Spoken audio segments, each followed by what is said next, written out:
Well, let's discuss this now live with political consultant and podcaster Ryan Milton, who joins us from Texas. Ryan, good to have you on. So we've seen multiple protests recently in Ukraine. Last week, there was a rally in Lvov against forced mobilization. And yesterday, a protest in support of the now former defense minister.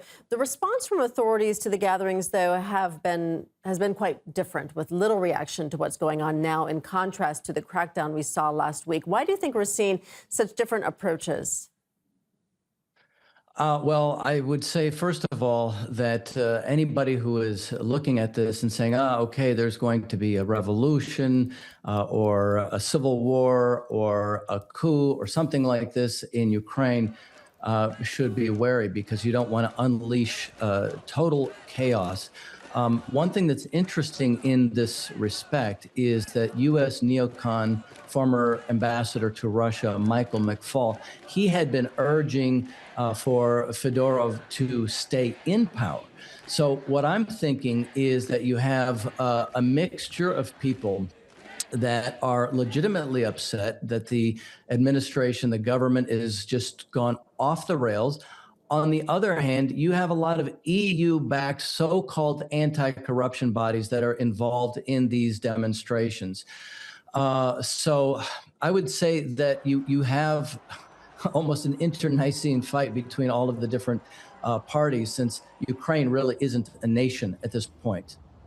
Yeah, so what do you make of the timing, then, of this reshuffle in the Ukrainian government? It comes just days after NATO pledged tens of billions more dollars in aid to Kiev, and the EU even signed a lucrative drone deal to the tune of $1 billion.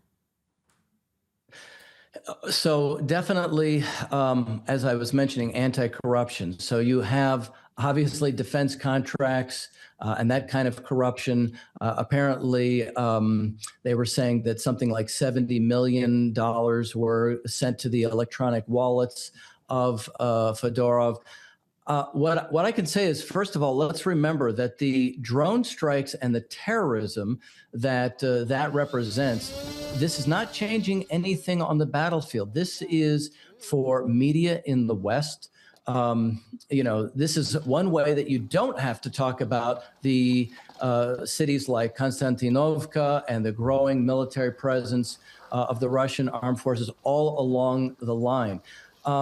Let's also remember, with these contracts, right? Take, for example, some of the more useful things that would actually be used, scalp cruise missiles, for example, that Macron is promising, or the so-called Patriot missile plan that Donald Trump is talking about giving Ukraine the ability to produce.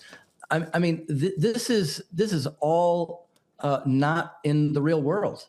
This is not going to happen in any way that they think that it could happen. Again, this is just for media. This is for public consumption, nothing more. Yeah, Ryan, to your point about Ukraine's previous defense minister having close ties with the country's anti-corruption bodies, how do you expect his departure to affect the situation with graft in the military? Well, let's put it this way, is that General Syrskyi has been trying to manage the collapsing front all along the way. And this became a real battle. Fedorov, he had sold Zelensky on the drones and the AI, and that this whole new third wave was going to change the strategic momentum of the conflict. And so that's been a failure.